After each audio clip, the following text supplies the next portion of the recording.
오늘 말씀의 제목은 내 집은 같이 해볼까요? 저 혼자 하려니까 같이 해볼게요. 시작. 네, 이것은 하나님께서 하신 말씀이었어요. 하나님의 집이라고 하는 구약에서는 성전이 될 것이고 신약 시대에서는 교회라고도 할 수 있을 겁니다. 하나님의 성전, 하나님의 교회는 기도하는 집이라고 하나님이 말씀하셨어요. 다시 말하면 하나님이 성전을 허락해 주셨어요. 왜 제가 이렇게 말씀드리냐면 다윗이 자신의 집, 다윗의 집 왕궁이죠. 왕들이 사는 궁전을 지을 때 작게 지을까요? 크게 지을까요? 크게 짓겠죠. 왜냐하면 뭐 몇 명이 살겠어요. 그렇더라도 다른 나라에 비교해서 다른 나라의 왕궁과 비교했을 때 크게 초라하지 않도록 아마 지을 겁니다. 왜냐하면 그 나라의 대표인 왕이 사는 집이기 때문에 왕궁을 좀 호화롭게 또는 크게 지을 거예요. 그렇게 짓다 보니까 다윗은 하나님의 집이라고 하는 성전이 없다라는 것을 다윗이 마음 아파했어요. 그래서 그 전까지는 성전 전까지는 성막이라 그래서 지금으로 보면 텐트와 같은 거예요. 그 텐트를 지어서 이동할 때면 그것을 일일이 거두어서 레위인들이 그것을 챙기고 이동을 해왔단 말입니다. 그러다가 이제 가나안 땅에, 약속의 땅에 정착하면서 하나님이 성전이라고 하는 이런 그 성전 돌로 지은 것이 아니라 여전히 같은 성막의 개념이 한 곳에 머물게 돼요. 다윗이 예루살렘으로 성전에 예루살렘에 자신의 집을 짓고 이 언약궤라고 하는 법궤라고도 불려지는 십계명판이 들어있고요. 또 그 안에는 만나 항아리, 또 아론의 쌍난 지팡이가 들어있는 크지 않은 상자예요. 이것을 예루살렘으로 가지고 오게 돼요. 그리고 여기다가 이제 성전을 짓고 싶어 해요. 그런데 하나님께서 그 성전 짓는 것을 허락하지 아니하셨어요. 좀 이상하죠? 하나님께서 하나님이 계시는 성전을 크게 지으면 하나님이 좋아하실 것 같잖아요. 그런데 하나님은 허락하지 않으셨어요. 그 이유 중에 하나가 나중에 다윗의 아들인 솔로몬에게는 허락하시지만 다윗에게 허락하지 않은 몇 가지 이유가 있어요. 첫째는 그 하나님의 집이라고 불려지는 성전을 다윗이 크게 호화롭게 지으면서 자신을 자랑할까 봐 그래요. 하나님은 성전을 지었다고 해서 여기만 계시는 게 아니에요. 우리의 생각은 하나님 이렇게 크고 좋은 성전을 만들어 놨으니 하나님은 여기에 계세요 라고 요구할지 모르지만 하나님은 하나님이 계신, 하나님이 창조하신 모든 것이 하나님의 집이에요. 그런데 좀 안 좋게 생각하면 여기 가둔다는 식이 될 수도 있다는 거예요. 그리고 하나님은 여기에만 계세요 라고 하는 것이 하나님은 마음에 들지 않으셨어요. 또 한 가지는 다윗이 왕이 되었을 때에는 이스라엘이 혼란스러웠던 때였어요. 주변 국가들과 늘 전쟁을 했어요. 그래서 내 손에 피가 가득하다라고 하시면서 이 전쟁의 기간에 성전을 짓는 걸 허락하지 않으셨어요. 그리고 그의 아들, 준비는 다윗이 다 했고요. 다윗의 아들인 솔로몬이 성전을 지었어요. 하나님이 기뻐하셨어요. 그래도 하나님을 위한 집이라고 하시니 하나님이 기뻐하셨어요. 그리고 축복해 주셨는데요. 그 솔로몬이 지은 성전이 하나님의 말씀을 거역하고 죄악의 길로 걸어가면서 성전이 무너지게 돼요. 다른 나라들이 와서 이 성전을 허물어 버렸어요. 그리고 나서 또 한 번 성전을 짓습니다. 그것이 수룹바벨 시대에 수룹바벨 왕이 다시 성전을 복원해요. 그래서 성전을 짓는데 솔로몬이 지은 성전보다는 훨씬 작아요. 작지만 그래도 다시 성전을 지었다는 것이 굉장히 의미가 있는데 이 성전도 무너져요.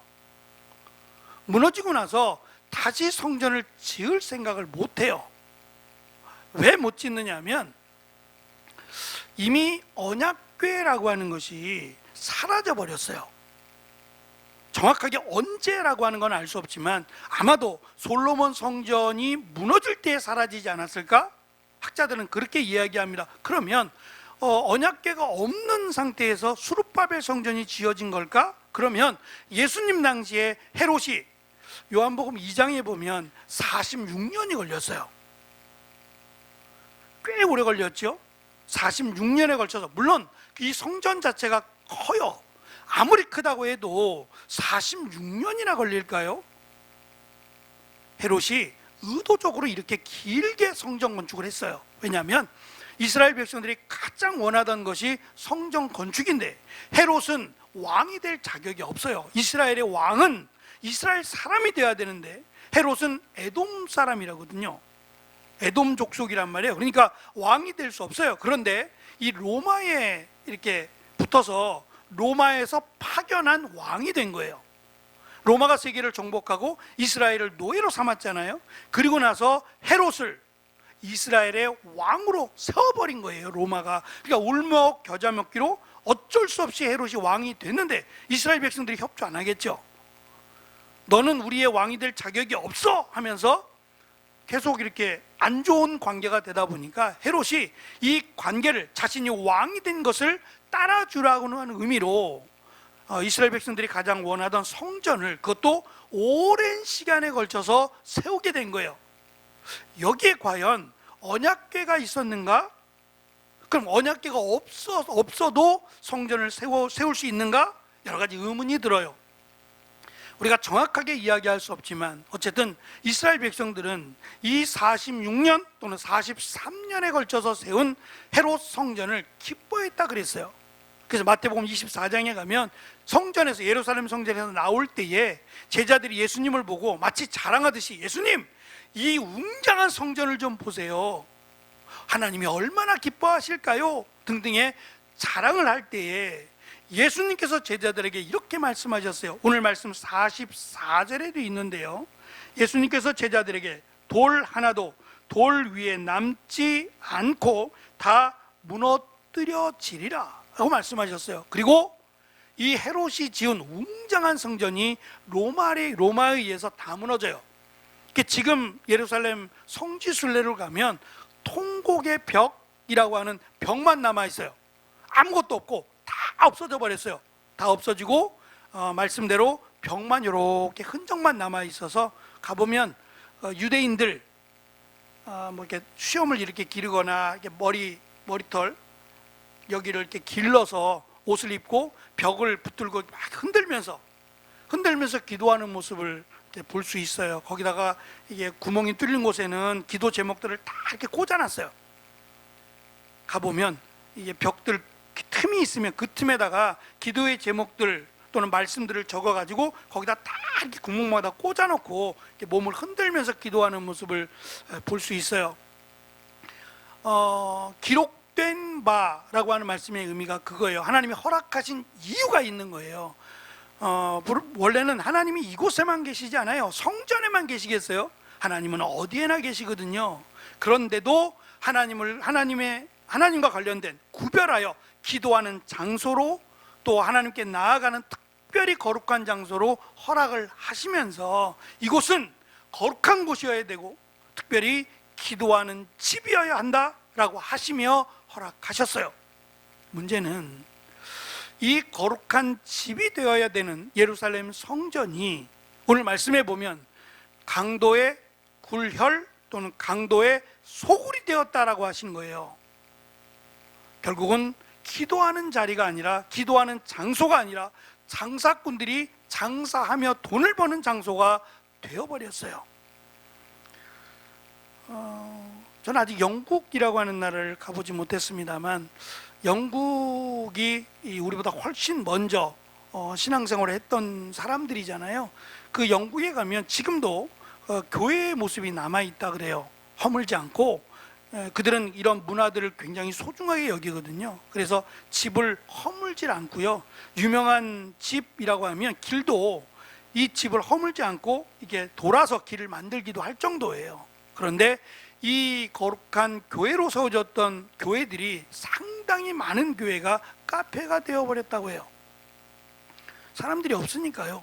교회가 텅텅 비어 있어서 결국은 거기서 커피를 마시는 장소가 되어버렸어요. 남의 이야기는 아닌 것 같아서 참 우리가 이 앞으로의 미래가 잘 준비하지 않으면 교회가 카페가 될 날이 멀지 않았다라는 것도 우리가 생각해 봐야 될 일이라고 생각합니다. 오늘 말씀의 시작을 보면 아주 특별합니다. 예수님께서 예루살렘 성에 가까이 오셨다 그랬어요. 그 앞에 부분이 문화의 비유인데요, 문화라고 하는 동전인데 왕이 돼야 될 사람이 자기가 왕이 되기 위해서 떠났다가 다시 돌아온 내용이에요. 다시 돌아와서 지금 예루살렘 성에 가까이 가셨다, 이런 내용이거든요. 예루살렘 성에 가까이 와서 예수님께서 보이신 첫 번째 내용이 가까이 오사 성을 보시며 우셨다 그랬어요. 이 내용은 누가복음에만 있어요. 예수님이 우신 사건이 딱 두 번 있는데요, 한 번은 요한복음에서 나사로가 죽고 나서 마르다와 마리아 그리고 많은 사람들이 울 때 예수님이 그때 눈물을 흘리셨더라 그랬어요. 왜냐하면 안 믿으니까. 나사로가 죽었지만 살아날 거라고 말씀하셨거든요. 근데 안 믿고 자꾸 울고만 있어요. 그리고 마지막 때에 다시 나사로가 살아나겠지요 라고 말하는 참 믿음이 없는, 예수님을 메시아로 믿지 못하는 안타까움에 예수님이 그때 한번 눈물을 흘리셨고요. 두 번째, 오늘 말씀에 예루살렘 성을 바라보시며 예수님이 눈물을 흘리셨더라, 우셨더라라고 말씀하고 있어요. 왜 우셨을까요? 허물어질까 봐요? 아니에요.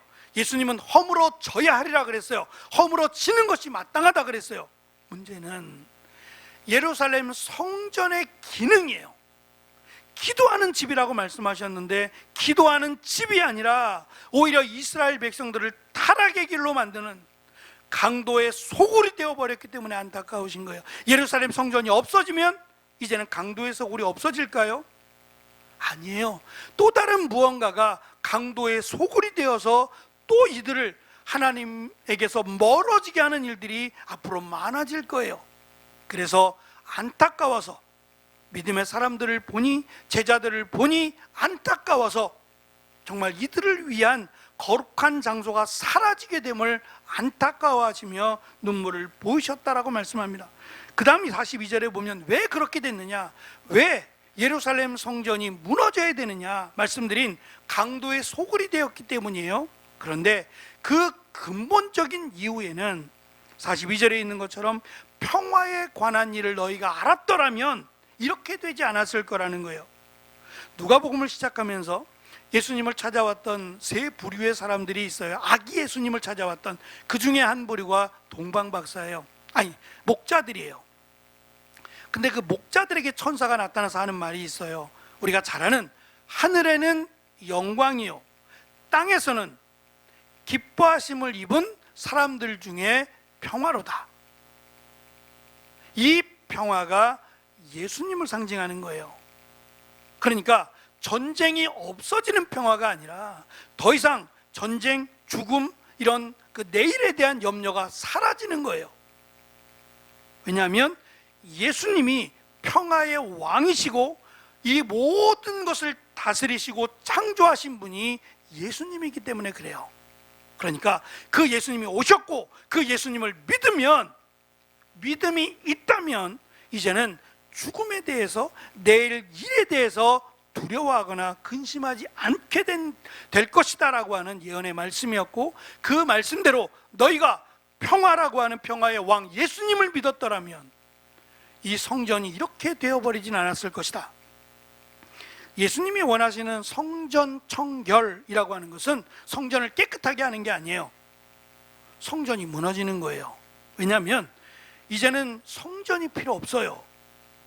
성전에서 제사를 드렸는데 그 제사가 예수님으로 인해서 더 이상 의미가 없잖아요. 예수님이 우리의 죄를 대신하여 십자가에 달려 죽으시고 피 흘려 주셨기 때문에 이제는 성전은 제사 드리는 장소로서는 의미가 없어요. 성전에서 제사를 드리지 않아도 돼요. 그러면 뭐만 남았느냐? 기도하는 것만 남았어요.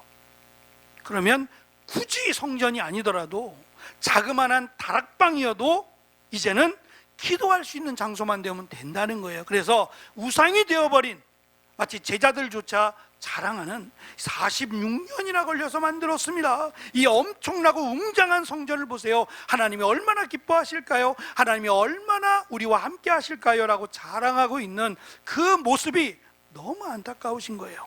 차라리 성전이 우상이 될 거면 없어지는 게 나아요. 왜냐하면 다락방이라도 사람들이 모여서 기도하는 곳이면 거기가 교회거든요. 그러니까 교회의 기능에 가장 중요한 것은 편안함이 아니에요. 안락함이 아니라고요. 제가 아는 그 대전에 가면 깡통교회라고 지금은 제 이름은 깡통교회가 아닙니다. 이름이 있어요. 이름이 있는데 이 교회를 깡통교회라고 불렀어요. 왜 그러냐면 교회가 건축을 하면서 건축비가 없었어요. 땅을 사느라고 다 교회 재정을 사용하는 바람에 건축비가 없는데 예배는 드려야 되잖아요. 그래서 철판으로 만들었어요. 이 위에를 이 돌로 이렇게 하지 못하고, 집처럼 짓지 못하고 위에를 철판으로 됐어요. 그래서 깡통교회예요. 꼭 깡통같이 생겼다 그래가지고 철판을 덧대놨으니 금방 되잖아요. 철판만 쭉 대면 끝이니까. 이거 뭐 자재비도 얼마나 싸겠어요. 철판으로 쭉 돼가지고 지었기 때문에 깡통교회라고 불렀어요. 그런데 비 오면요, 이 빗소리 때문에 얼마나 이 소리가 또 안으로 울릴 거 아니에요. 비가 타닥타닥 하면서 깡통에 부딪히는 소리가 나니까 예배를 드릴 때마다 비만 안 오게 해주세요. 비만 안 오게 해서 그렇게 기도했대요. 예배를 드릴 수가 없는 거예요. 이놈의 깡통 때문에. 여름이 되면요, 얼마나 더운지 그냥 수건을 다 갖고 다녔대요. 성도들이 수건을 갖고 다니면 계속 그냥 땀만 닦는 거예요. 겨울 되면요, 얼마나 추운지. 어떻게 됐겠어요? 이 교회가 성도들이 나갔겠어요? 들어왔겠어요? 이상하죠? 불편하잖아요. 비 오는 소리 다 들어야 되고 불편해요. 여름이면 땀을 주룩주룩 흘리면서 닦아야 돼요. 겨울이면 추워가지고 막 두꺼운 3개, 4개씩 다 껴 입어야 되는 이 불편한 교회에 누가 오겠어요? 근데 이상하죠? 교인들이 점점 늘어나네요. 불편하잖아요. 에어컨도 없어요. 있으나 마나. 그리고 시끄러워요. 깡통 소리 때문에, 빗소리 때문에 시끄러워요. 추워요. 더워요. 얼마든지 불만이 나올 만한데 성도들이 점점 늘어난다는 거예요. 왜냐하면 호화로운 교회보다 불편하지만 내가 덥고 내가 춥고 시끄럽고 하는, 그럼에도 불구하고 내가 예배를 드릴 수 있다는 데 사람들이 은혜를 받았어요. 우리 교회도 깡통으로 좀 만들어야 되나? 편안한 교회 좋죠, 이왕이면. 그러나 그렇게 해서 더 은혜 받는 건 아닌 것 같아요. 사모하는 자에게 은혜를 주시지 않을 거예요. 조금 불편하고, 옛날에 의자들이 다 딱딱했어요. 아니, 그전에는 처음 우리나라에 기독교가 들어왔을 때는 이 바닥에다가 멍석 깔고 예배를 드렸어요. 그래서 앉았다 일어났다 하면 그것이 막 날려가지고 그 다음부터 앉아서 예배 드렸다 그러잖아요. 예? 원래는 제가 중고등학교 시절만 해도 예배 순서지에 별표가 이렇게 앞에 있었어요. 기억나시죠? 별표가 있어 시작할 때는 일어서서 예배를 드리고요, 헌금 드릴 때도 일어섰고요, 말씀 들을 때만 앉았어요. 맨 마지막 끝나고 나서 축도 받을 때 다 일어났던 거 아세요? 잘 모르시는구나. 그렇게 순서가 반은 일어나고 반은 앉았어요. 또 어떤 교회는 다 일어나서 예배 드렸어요. 처음부터 끝까지. 왜냐하면 목사님만 일어나느냐, 우리도 일어나자 그래갖고 다 일어나서 예배 드렸어요. 어느 누구 하나 반대하지 않았고 오히려 일어서서 예배를 드려도 감사했어요. 편안하니까 처음부터까지 앉아서 예배를 드리니까 더 자는 거 아니에요? 의자가 더 안락하고 좋으니까 더 잠자기에 좋은 거 아니에요? 돌아가자는 얘기는 아닙니다만 편한 것이 은혜는 아니라는 얘기예요. 조금 불편해도 그것 때문에 더 은혜를 받을 수 있다는 거죠. 교회의 기능은 여러 가지가 있겠지만 그 중에 대표적인 기능은 기도하는 거예요. 사실 그런 면에서 우리 의자는 불편해요. 기도하기에는 좀 불편한 것 같아요. 옛날에 장의자가 기도하긴 좋아요. 그죠? 거기 올라가서 무릎 꿇고 기도하기 좋고, 이거는 무릎 꿇고 기도하기도 불편하고 앉아서 기도하면 졸기 쉽고요. 그러니까 기도를 목적으로 한다면 이 의자가 좀 불편하긴 해요. 다 만족될 수는 없어요. 그러나 교회의 기능에 가장 우선순위를 두면 기도하는 곳이어야 된다, 말씀을 듣기에 부족함이 없어야 된다라고 하는 것이 우선이에요. 이것이 사라지고 나니까 교회가 장사꾼들의 소굴이 되어버렸어요. 그러니까 결국 성전이라고 하는 이 웅장한 성전의 타락은 돈이었어요. 제가 새벽에 말씀을 드렸습니다만, 저랑 함께 사역했던 목사님, 저보다 나이가 좀 어립니다만 그래도 한 7년 가까이 사역을 했으니까 그 목사님이 대전으로 가시게 됐어요. 갔고 올해 이제 담임 목사님이 된다라는 소식을 듣고, 보통 위임식을 토요일이나 주일날 하니까 못 갈 것 같아서 제가 좀 미리 인사차 다녀와야겠다 해서 화요일인가요? 제가 내려갔다 왔습니다. 교회가 70년 된 교회예요. 교회가 교회식의 건물은 아니었어요. 교회식의 건물은 아니라 그냥 상가식의 건물을 개조해서 교회를 만드셨는데, 교회가 2층에 있고요, 또 식당은 지하에 있고, 그래서 아담하게 잘 만들었어요. 아담하게 잘 꾸며졌고, 좌석은 한 100석 정도. 그래서 옛날식 같지 않고 오래된 느낌은 별로 없었어요. 근데 이제 이야기를 쭉 나누다 보니까 목사님이 사역하기도 되게 좋고 성도들도 되게 착하대요. 정말 착하고, 그래서 목사님도 여러 가지 기대를 가지고 또 기도하고 있고 준비하고 계시더라고요. 지금 이 목사님이 이제 4대째 되는 목사님인데, 먼저 설립하신 목사님이 살아계세요. 80이 훌쩍 넘으셨는데 살아계시는데, 왜 그러시는지는 이해가 될 수 없는데, 그 교회 바로 옆에 상가를 하나 얻어가지고 목사님이 거기서 성도들을 데려다가 예배를 드리신대요. 나이가 지금 80이 넘으셨잖아요. 분명히 은퇴하셨거든요. 그래서 원로 목사로, 교회에서 원로 목사로 매달 얼마씩 드려요. 그런데 왜 교회 옆에서 자기와 뜻이 맞는 몇몇 분들을 데리고 또 예배를 거기서 드리고 있냐 말이에요. 그것을 듣고 나니까 좀 속이 상한 거예요. 말은 못하겠지만 좀 안타까운 생각이 들었어요. 누구를 위한 예배죠?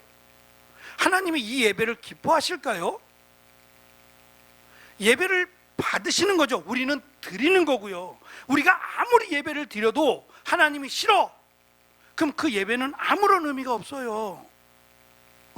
예배를 드리는 자도 중요하지만 더 중요한 것은 받으시는 분이에요. 하나님만이 예배를 받으시는 거거든요. 아무리 호화롭고 대단한 예배를 드려도 하나님께 드리지 않는 예배를 하나님이 왜 받으시겠어요? 그리고 하나님이 기뻐하시는 예배를 드려야 하나님이 기뻐하실 거 아니겠어요? 예루살렘 성전 43년, 46년 동안 만든 웅장한 곳에서 예배를 드린들 하나님이 받으시겠어요? 하나님이 받으시는 예배가 저는 가장 예배의 중심이 되어야 된다고 생각을 해봤어요. 옆에서 그렇게 예배를 드린다고 하나님 받으시겠는가?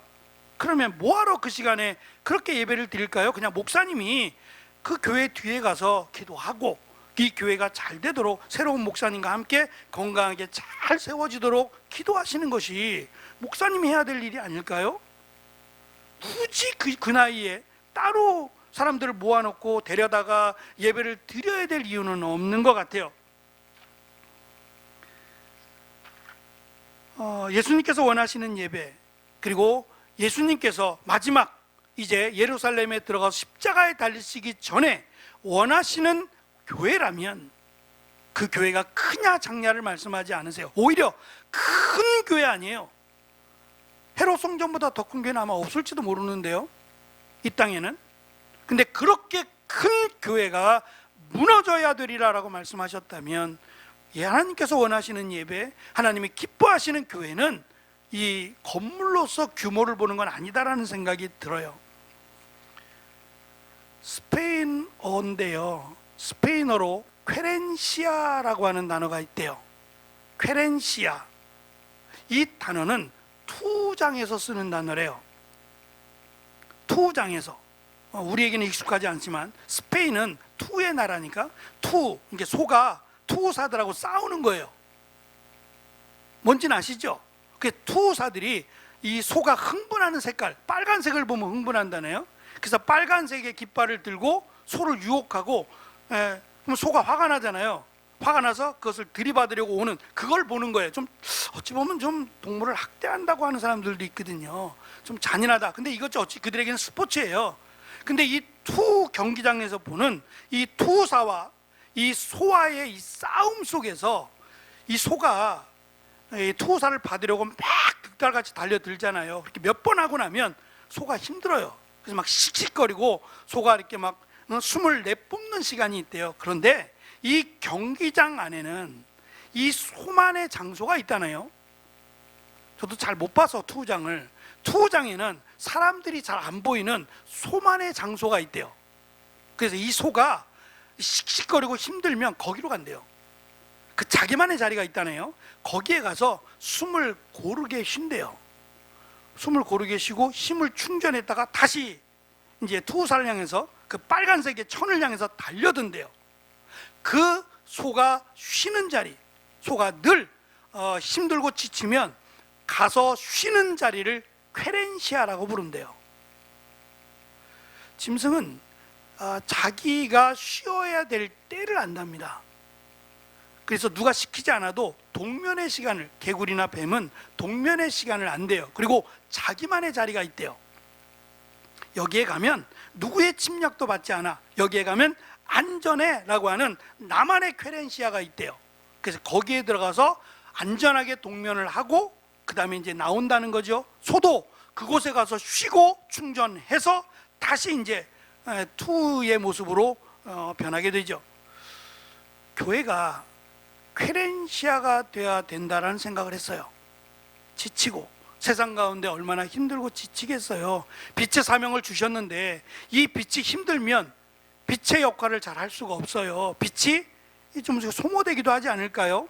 은혜가 많을 때는 이 빛이 환하게 비춰지겠지만 내가 세상 가운데 지치고 막 힘들다 보면 빛은커녕 나도 지친다라고 할 때가 있을 거 아니겠어요? 그럴 때 내가 다시 회복될 수 있고 충전될 수 있는 나만의 장소 쾌렌시아가 저는 교회라고 생각을 해요.